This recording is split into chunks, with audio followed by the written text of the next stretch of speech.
नमस्कार, good evening. आप सभी लोगों का फिर से स्वागत है ब्राइट पोस्ट डिजिटल में। जैसा कि आप जानते हैं कि ब्राइट पोस्ट डिजिटल हमेशा हट के अलग मुद्दों पे काम करता है। अब इस डिपार्टमेंट के सीरीज में आप सब लोगों का स्वागत है कि किस तरह डिपार्टमेंट्स अपने काम करते हैं और जो उत्तराखंड में क्या पूरे देश में सबसे बड़ा डिपार्टमेंट है वो पीडब्ल्यूडी है, पब्लिक वर्क डिपार्टमेंट, जो पब्लिक को डील करता है। आज हमारे साथ मौजूद है पीडब्ल्यूडी के HOD, head of department, engineer Rajesh Chandra Sharma ji. इनसे हम बात करेंगे और जानेंगे कि पीडब्ल्यूडी कैसे काम करता है। आपने समय दिया आज और आपने इतने जो आपका प्रेशियस टाइम आपने दिया, thank you so much sir.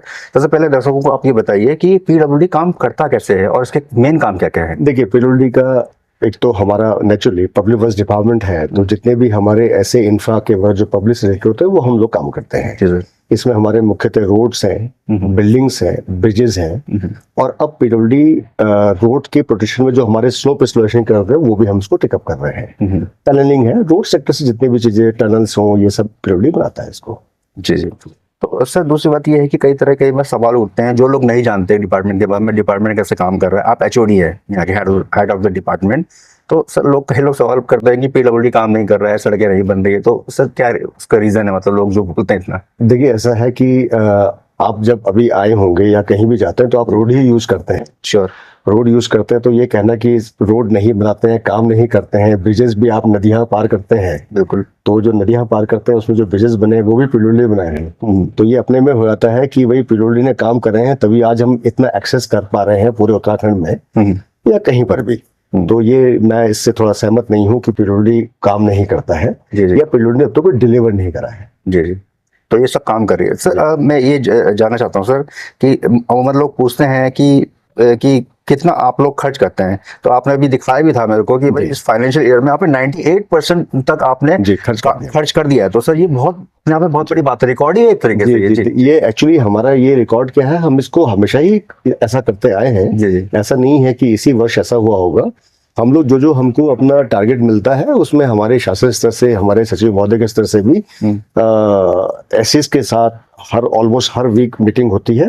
और जितने हमारे डिवीजन है, 58 हमारे सिविल के हमारे डिवीजन हैं, उनके साथ भी और हर महीने में एक बार मीटिंग होती है। उसका परिणाम ये है कि आज आप देख रहे हैं कि आज हम 98% करीब खर्च कर पाए हैं। कुछ क्वेश्चंस रहते हैं, पर्टिकुलरली जैसे लैंड एक्विजिशन के बारे में हम लोग कभी लैग कर जाते हैं, क्योंकि लैंड एक्विजिशन का इशू ये होता है कि हमको जो प्रतिकर बांटना होता है वो प्रतिकर बांटने के लिए हमको पैसा रहता है, लेकिन हमको लोग नहीं मिल पाते हैं। हमारे सारी फाइल्स तैयार होती हैं, फाइल्स तैयार होने के बाद होता ही है कि लोग जैसे बाहर रहते हैं, दिल्ली रहते हैं या कहीं और रहते हैं, कुछ लोग विदेश में रहते हैं, तो उनकी अवेलेबिलिटी ना होने की वजह से हम लोग लैंड एक्विजिशन में 100% अचीव नहीं कर पाते हैं। इसकी वजह से हम कभी 98% पे रह जाते हैं। सर ये तो बहुत बड़ा सर वो है, मतलब बहुत बड़ा परसेंटेज है कि 98% खर्च कर देना और उसमें विकास कार्य में लाना, उसको बहुत बड़ी बात है। सर ये मैं देख रहा हूँ कि उत्तराखंड में जो हमारी सड़कें हैं, चाहे वो इस सिटी की ही मैं बात करूँ तो काफी हद तक अच्छी हुई है और कई काम हैं जो चल रहे हैं अभी। जी, इसके बारे में मैं आपको बताना चाहूंगा कि अभी ना अब हम एक नई मॉडलिटी में जा रहे हैं। हमने उसमें देहरादून की सड़कों को सिलेक्ट किया है और अभी राइट नाउ लगभग 130 किलोमीटर से या इससे थोड़े से अधिक किलोमीटर का हमने चयन किया है। इसको हम परफॉर्मेंस बेस्ड मेंटेनेंस कॉन्ट्रैक्ट में जा रहे हैं। तो ये एक तरह से प्रदेश में पहली बार होने वाला है और ये हमारा एक मोटिव है कि हम ऐसा एक काम करें जिसमें 5 साल का कॉन्ट्रैक्ट रहेगा। उस कॉन्ट्रैक्ट को जो भी कॉन्ट्रैक्ट आता है उसकी भी हमारी तैयारी पूरी है और हम उम्मीद कर रहे हैं कि इस फाइनेंशियल 25-26 आने वाले फाइनेंशियल 25-26 में हमारा पीबीसी का एग्रीमेंट बनेगा। आप देखेंगे कि जितनी भी सड़कों का हमने 18-19 सड़कों का जो सिलेक्शन किया है उसकी मेंटेनेंस थ्रू आउट ईयर आपको मिलेगी। ये परफॉर्मेंस बेस्ड मेंटेनेंस कॉन्ट्रैक्ट होगा। अगर कॉन्ट्रैक्टर उसमें नहीं करता है तो उसकी कटौती का भी प्रोविजन रहता है, पेनल्टी का सब उसके सारे प्रोविजन रहते हैं। सर तो इससे आप देखेंगे, सॉरी आपको बीच में रोक रहा हूँ, इसको आप देखेंगे कि आने वाले समय पे आपको शहर की सड़कें और अच्छे से मेंटेन मिलेंगी। जी सर, मैं देख भी रहा हूँ काम चल रहा है, ये तो बहुत अच्छी बात है। सर एक सवाल मेरा ये भी है कि सर एलिवेटेड रोड का हम काफी सुन रहे हैं अखबारों में या इस तरीके से सर, जिससे जाम बहुत देहरादून में हो गया है। तो एलिवेटेड रोड कब तक आएंगी और उससे जाम पे कितना इफेक्ट पड़ेगा? जाम का तो आप अपना समझ सकते हैं कि हमने इसमें एलिवेटेड रोड्स में 2 सेलेक्ट की हैं। एक हमारी बिंदाल है और एक रिस्पना है। जी, तो बिंदाल का जो लेंथ है वो 15 किलोमीटर करीब है और जो रिस्पना है वो 11 किलोमीटर है। ये सारी सड़कों को हमने इसलिए एवेल्यूएट किया है कि जैसे अब आप देखते हैं कि अगर जैसे हमारा सहारनपुर से दिल्ली से लेके जो देहरादून का हाईवे बन रहा है, ये उम्मीद करते हैं बहुत जल्दी ये हाईवे तैयार हो जाएगा। तो यहाँ पर ये अच्छा, इधर अपना पूरा हरिद्वार वाला भी जो हमारा NH7 है जो 34 आता है, वो भी काफी हमारा तैयार हो गया है और धीरे धीरे पर्यटन क्षेत्र में भी लोगों का आवागमन बहुत हो रहा है। तो ये सब जो और आसपास के जो इंफ्रा बढ़ रहा है, इधर हमारा आप देखते हैं कि ये जो हमारा अपना NH7 जो हमारा पाउंटा से आता है, इसका भी 4 लेनिंग NHAI कर रहा है। तो ये एसेस किया जाता है कि आने वाले समय पे देहरादून में ट्रैफिक और बढ़ेगा। अभी ही आप देखते हैं कि काफी कंजेशन रहता है, तो इस कंजेशन को खत्म करने के लिए अब जैसे पाउंटा की बात करी तो वहां से NHAI ने एक झाझरा से लेके मसूरी तक का भी प्लान कर रखा है। छोटे जिनको मसूरी जाना हो तो वो वहीं अपना डाइवर्ट हो जाएंगे वो। बट आपने बिंदाल की उसकी बात की तो मैं बिंदाल हमारा 15 किलोमीटर का हमारा एलिवेटेड रोड हमारा बन रहा है। इसकी ड्राइंग डिजाइन ऑलमोस्ट फाइनल हो गई है, DPR भी इसके तैयार हो गई है। और निश्चित रूप से जितने भी हमारे आप देखते हैं कि ये जो नदियां हैं हमारी, और इन नदियों पे हरिद्वार से आने वाला ट्रैफिक जिसको अपना दिल्ली से आया, दिल्ली से झाझरा से, अच्छा हाँ, और आसा रोड से लेके मौकमपुर तक के लिए भी NHAI प्लान कर रहा है। तो वो शहर से बाहर से अपना आएंगे, जिस तरह से हमारे एलिवेटेड पकड़ेंगे और एलिवेटेड करके आगे निकल जाएंगे, जिसको मसूरी जाना होगा इधर जाना होगा।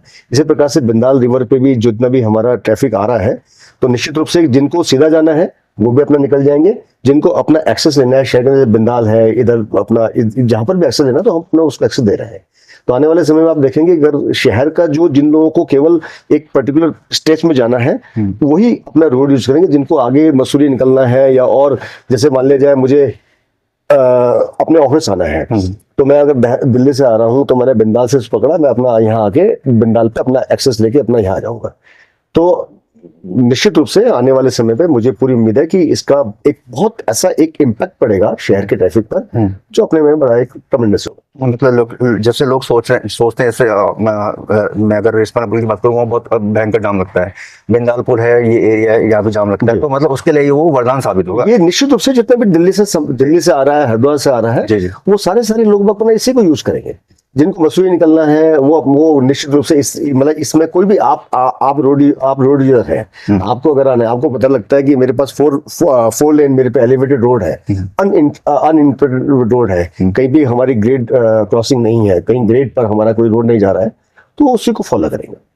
ठीक है सर, एक लास्ट क्वेश्चन मेरा आपसे है सर, ये सभी PWD कर्मचारियों के लिए है, इंक्लूडिंग कोई भी जो पब्लिक से डील करता है सर, बहुत स्ट्रेस होता है और कई मामले आपने देखे भी हैं कि हेल्थ पे इसका बहुत असर पड़ा, डायबिटीज है, हाइपरटेंशन है और आपका ये ब्लड प्रेशर वगैरह है सर, तो उनके लिए कुछ एक कोई क्या मुहिम आप लोग चला रहे हैं या उनके लिए कुछ ऐसा जिससे उनको रिलैक्सेशन मिले, थोड़ा समय मिले, वर्क विद फन के साथ कुछ ऐसा? इसमें मैं केवल ये कहना चाहूंगा आपसे कि बीच में हमने एक आर्ट ऑफ लिविंग के बारे में आपने सुना होगा जी, आर्ट ऑफ लिविंग का हमने एक सेशन कराया था, और ये मुश्किल से 1.5-2 महीने पहले की ही बात है। तो हमने नीचे जो हमारा मीटिंग हॉल है वहां पर हमने आर्ट ऑफ लिविंग का एक आधे घंटे का सेशन कराया था हम लोगों ने। सभी लोग ने उसमें जितने हमारे ऑफिस में सबने पार्टिसिपेट किया था, और आर्ट ऑफ लिविंग वाले जब मैं पॉडी पोस्टर था तो भी वहां पर उन्होंने कराया था। इसके अलावा ये जो स्ट्रेस है ये सब चीजें तो रहती हैं, लेकिन ये इंडिविजुअल पे ज्यादा डिपेंड करता है कि कौन कितना स्ट्रेस लेता है। जी जी। अब मैं जब भी कोई मीटिंग होती है मैं सब लोगों को यही कहता हूँ अपने ऑफिस में कि आप अपना काम पूरी तन्मयता से करें, अपना 100% दें। वो कहते हैं ना, कर्मण्य वादिक रास्ते माँ फलेषु कदाचन, अपना 100% दें। उसके बाद आपको at the end of day आपको ये फील नहीं होना चाहिए कि अगर मैं इतनी मेहनत और करता तो मैं ये टारगेट अचीव कर लेता। अगर आपने लगता है कि आपने अपना पूरा 100% दिया है, उसके बाद आपको स्ट्रेस लेने की कोई आवश्यकता नहीं है। फिर भी ये आपने बिल्कुल एक अच्छा वो दिया है कि इसको हम पीरियडिकली करा सकते हैं। हर महीने में एक बार हम सैटरडे के दिन हमको मिलता है, और उसमें हम करा सकते हैं 2 घंटे का अपना एक स्ट्रेस बस जो सेशन हो सकता है, किसी को लाके किया जा सकता है। वो ये आपका सेशन ठीक है, इसको हम लोग सोचते हैं कि हर महीने इसको कराएं तो ज्यादा अच्छा रहेगा वो। Sir thank you so much sir कि आपने बहुत प्रेशियस अपना टाइम दिया। मैं बहुत धन्यवाद, बहुत शुक्रगुजार हूँ सर आपका। तो आपने देखा आज और जाना कि PWD कैसे काम करता है, किस तरह से पूरा अच्छी तरीके से बजट खर्च हो रहा है। किसी भी विकास के लिए थोड़ा समय चाहिए होता है, जादू की झड़ी नहीं है, वो माया की हो गया, तो समय इसमें लगता है। और अगर आप हमें देख रहे हैं, हमें फॉलो कीजिए, कमेंट लाइक कीजिए कि आपको और अगला डिपार्टमेंट कौन सा देखना है जिसमें सारे काम होते हैं।